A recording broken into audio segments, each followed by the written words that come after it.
Hello friends, आज के video में जानेंगे बिहार स्टेट 2023 और 24 का म्यूजिक पेपर 1 और पेपर 2 का प्रैक्टिस सेट थर्ड है। इससे पहले हमने दो प्रैक्टिस सेट कर रखा है जो आपके बिहार स्टेट 2023 और 24 के लिए काफ़ी ज़्यादा इम्पोर्टेंट है। आज का प्रैक्टिस सेट आपके एनसीईआरटी और एससीईआरटी के बेस है। आपके सिलेबस और आपके प्रीवियस ईयर क्वेश्चन के अकॉर्डिंग आज का प्रैक्टिस सेट बनाया गया है।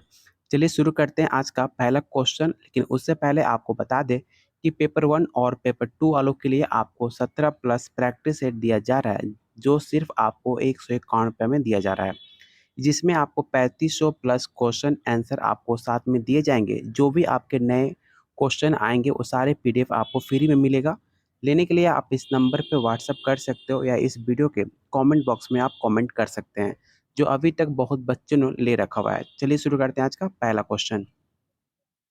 पहला क्वेश्चन है, निम्नलिखित में कौन सा एक संगीत का मुख्य अंग है? ऑप्शन है गायन, वादन, नृत्य या option D all of the above. तो आपको पता होगा संगीत का जो मुख्य अंग होते हैं आपके गायन होते हैं, वादन और नृत्य, ये सारे आपके संगीत के मुख्य अंग माने जाते हैं। इसलिए इसका राइट आंसर ऑप्शन आपका डी हो जाएगा। क्वेश्चन सेकंड कह रहा है, संगीत रत्नकार के रचयिता कौन माने जाते हैं? ये सवाल काफी बार आपके म्यूजिक पेपर में पूछा जा चुका है कि संगीत रत्नकार के रचयिता किसे कहा जाता है। ऑप्शन है पंडित सारंगदेव, भरत, भारती या ऑप्शन डी आपका वासुदेव। तो आपको पता होगा संगीत के जो रचयिता हैं आपके पंडित सारंगदेव को माना जाता है। तो ऑप्शन ए आपका राइट आंसर होगा। क्वेश्चन थर्ड कह रहा है, पश्चिम देशों में संगीत के अंतर्गत कौन सा विधियाँ आती हैं? काफ़ी इंपॉर्टेंट क्वेश्चन है। आपको बताना है कि पश्चिम देशों में संगीत के अंतर्गत कौन कौन सी विधियाँ आती हैं, आपको बताना है। ऑप्शन है गायन, वादन, नृत्य या ऑप्शन डी गायन तथा वादन। तो याद रखिएगा गायन तथा वादन आपके पश्चिमी देशों के विधाएं मानी जाती हैं। तो ऑप्शन आपका डी राइट आंसर होगा। क्वेश्चन फोर कह रहा है, भारतीय संगीत में कितने प्रकार के संगीत पद्धतियाँ प्रचलित मानी जाती हैं? ये सवाल आपका यूपी टीजीटी में पूछा गया था। ऑप्शन है दो, तीन, पाँच या ऑप्शन डी आपका सात। तो याद रखिएगा भारतीय संगीत में टोटल आपके दो प्रकार की संगीतीय पद्धतियाँ काफ़ी ज़्यादा प्रचलित हैं। तो ऑप्शन ए आपका राइट आंसर हो जाएगा। क्वेश्चन फाइव कह रहा है, कर्नाटकी संगीत में पद्धति को दूसरे किस नाम से जाना जाता है? ये सवाल हमने पहले के प्रैक्टिस सेट में आपको बता रखा है, तो इसमें बिल्कुल भी आप गलती मत कीजिएगा। ऑप्शन है दक्षिणी संगीत, उत्तरी संगीत, हिंदुस्तानी संगीत या ऑप्शन डी भारतीय संगीत पद्धति। तो आपको पता होगा कर्नाटक संगीत पद्धति का दूसरा नाम दक्षिणी संगीत पद्धति के नाम से जाना जाता है। तो ऑप्शन ए आपका राइट आंसर होगा। क्वेश्चन सिक्स कह रहा है, भाव संगीत का मुख्यतः कितने भागों में विभाजित किया गया है? ऑप्शन है तीन, चार, पाँच या ऑप्शन डी आपका छः। तो याद रखिएगा भाव संगीत को मुख्य जो है आपके तीन भागों में विभाजित किया गया है। कौन कौन सा? तो चित्रपट संगीत जिसे आप फिल्मी संगीत कहते हैं, दूसरा आपका लोकगीत होता है और तीसरा भजन गीत कहा होता है, जो आपको तीन भागों में विभाजित किया गया है। तो ऑप्शन ए आपका राइट आंसर हो जाएगा। और आप लोगों से रिक्वेस्ट है, जितने लोग आप वीडियो देख रहे हो प्लीज़ वीडियो को लाइक और शेयर कीजिए अपने दोस्तों में, अपने ग्रुप्स में, जो आपके बिहार स्टेट 2023 और 24 के लिए काफ़ी इंपॉर्टेंट क्वेश्चन आपको कराया जा रहा है। क्वेश्चन सेवन कह रहा है, भारत सबसे प्राचीन संगीत सामग्री किस वेदों में मिलती है? ऑप्शन है ऋग्वेद, सामवेद, यजुर्वेद या ऑप्शन डी आपका अर्थवेद। तो आप सबको पता होगा सामवेद आपका राइट आंसर होगा। ऑप्शन बी, जिसे सामवेद को स्वर्ण युग भी कहा जाता है आपके संगीत का। तो ऑप्शन बी आपका राइट आंसर हो जाएगा। नाथ के कितने भेद बताए गए हैं? काफी बार इस सवाल आपके पेपर में पूछा जा चुका है। ऑप्शन है एक, चार, तीन या ऑप्शन डी दो। तो नाद के टोटल आपके दो प्रकार बताए गए हैं। कौन कौन सा? तो यहाँ पर लिखा गया आतनाद और दूसरा अहनाद नाद। इसे आप जरूर याद रख लीजिएगा, ये सवाल बार बार आपके एग्जाम में रिपीट होते रहता है। तो ऑप्शन आपका डी राइट आंसर हो जाएगा। क्वेश्चन 9 आपको बताना है कि जो यहाँ पर आपको ग्रंथ दिया गया है, जो आपको श्लोक यहाँ पे दिया गया है, उसके अर्थ के स्पष्टीकरण के लिए कौन-सा श्लोक किस ग्रंथ से वर्णित किया गया है, आपको ये बताना है। ये जो श्लोक आपको दिया गया है, आपको बताना है कि कौन से ग्रंथ का ये वर्णित है। ऑप्शन है संगीत रत्नाकर, ऑप्शन बी है अनूप संगीत विलास, ऑप्शन सी है संगीत दर्पण या ऑप्शन डी आपका नाट्यशास्त्र। फिर से आप देख लीजिए जो आपको यहाँ पर दिया गया है श्लोक, उसे आप ध्यान से पढ़िए और आपको बताइए किस ग्रंथ में ये वर्णित है।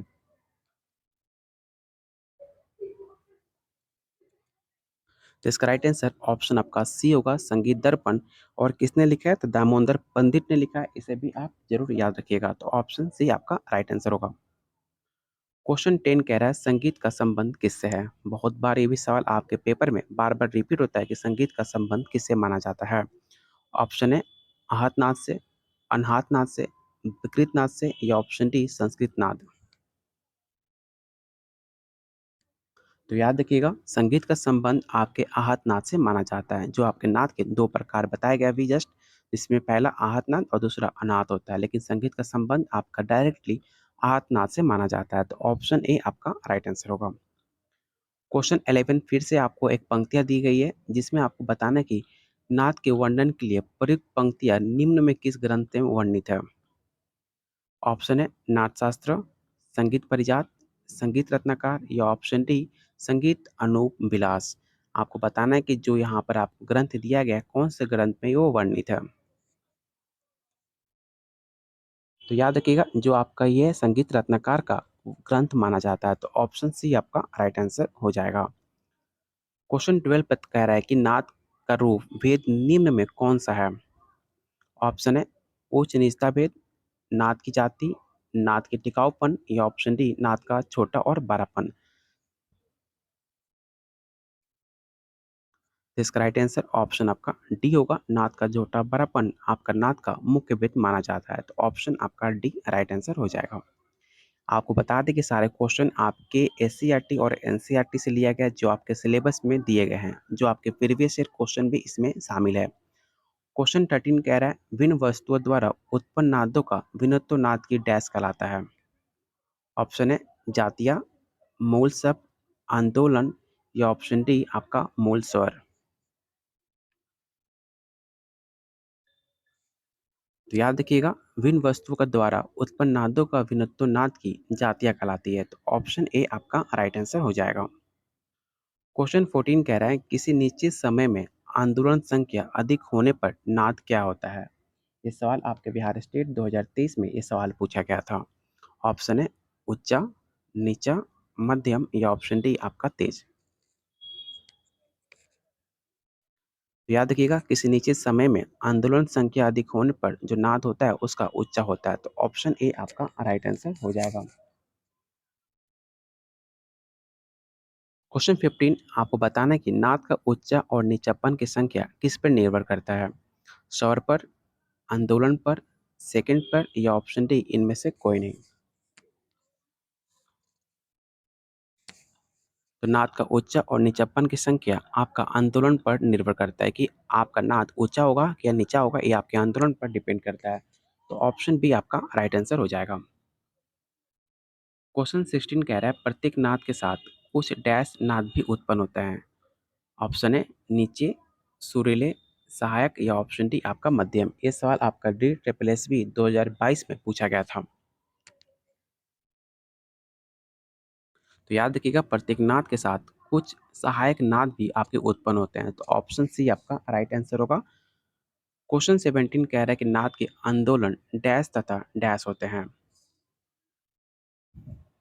मधुर नीचे, नियमित सुरीले, स्पष्ट सुरीले या ऑप्शन डी स्थिर या और नियमित। तो नाद के आंदोलन स्थिर और नियमित आपके होते हैं। तो ऑप्शन डी आपका राइट आंसर होगा। प्लीज़ आप लोग वीडियो को लाइक और शेयर कीजिए जिससे मुझे मोटिवेट मिले आप लोग के लिए इसी तरह इंपॉर्टेंट क्वेश्चन आप लोग के लिए लाने का। तो आप पे डिपेंड करता है कि आपको प्रैक्टिस सेट चाहिए कि नहीं चाहिए। तो आप वीडियो को लाइक और शेयर कीजिए तभी आप जाकर आपके लिए एनसीईआरटी और एससीईआरटी क्वेश्चन आपके लिए लाया जाएगा। क्वेश्चन 18 कह रहा है ओ नाद जो स्वयं ही बिना किसी के सहायता से श्रोता को प्रसारित करे उसे क्या कहलाता है। ऑप्शन है नाद, स्वर, श्रुति या ऑप्शन डी आपका ग्राम। तो उसे हम स्वर के नाम से जानते हैं, तो ऑप्शन आपका बी राइट आंसर हो जाएगा। क्वेश्चन 19 कह रहा है कि पेंटाटोनिक स्केल कितने स्वर सप्तक का होता है। ये सवाल आपका बीपीएससी 2023 का पूछा हुआ सवाल है कि पेंटाटोनिक स्केल कितने स्वर पर सप्तक का होता है। ऑप्शन है 6, 5, 7 या ऑप्शन डी आपका 4।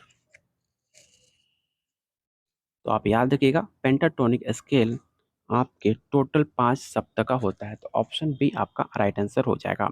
और आज का लास्ट क्वेश्चन आपको बताना है कि जो यहाँ पर आपको पंक्तियाँ दी गई हैं, आपको बताना है कि श्रुति के निर्धारण के लिए प्रस्तुत पंक्तियाँ किस ग्रंथ से उद्भूत मानी जाती है। ऑप्शन है संगीत रत्नाकर, नारदीय शिक्षा, अभिनव राग या ऑप्शन डी संगीत परिजात। तो इसका राइट आंसर ऑप्शन आपका सी होगा, अभिनव राग। ऑप्शन सी आपका राइट आंसर होगा। टोटल आज मैंने आपको 20 क्वेश्चन कराए। आपको बताना है कि आउट ऑफ 20 आपने कितने क्वेश्चन अटेम्प्ट करे। अगर आपको इसका पीडीएफ चाहिए तो आपको मैं बता दूं कि फिर से कि आपको 151 में आपको दिया जा रहा है टोटल 17 प्रैक्टिस सेट, जिसमें आपको 3500 प्लस क्वेश्चन आंसर आपको मिलेगा। लेने के लिए आप मुझे इस नंबर पे व्हाट्सएप कर सकते हो, और ये जितने सारे नए क्वेश्चन आपको मिलेंगे, ये सारे पीडीएफ आपको फ्री में दिया जाएगा, जो आपको 151 में शामिल होगा। जितने भी इंपॉर्टेंट क्वेश्चन आपको एग्जाम तक जितने क्वेश्चन नए-नए आएँगे, वो सारे पीडीएफ आपको फ्री में दिया जाएगा। अगर आप 151 में लेते हो तो इसमें आपको 3500 प्लस क्वेश्चन होगा, जो आपके बिहार स्टेट और बीपीएससी के लिए दोनों मददगार साबित होगा। लेने के लिए आप मुझे इस नंबर पे व्हाट्सएप कीजिए। तब तक के लिए वीडियो को लाइक और शेयर कीजिए, और आपने सब्सक्राइब नहीं किया चैनल को अभी तक, तो आप लोगों से रिक्वेस्ट है, चैनल को ज़रूर सब्सक्राइब कर लीजिएगा।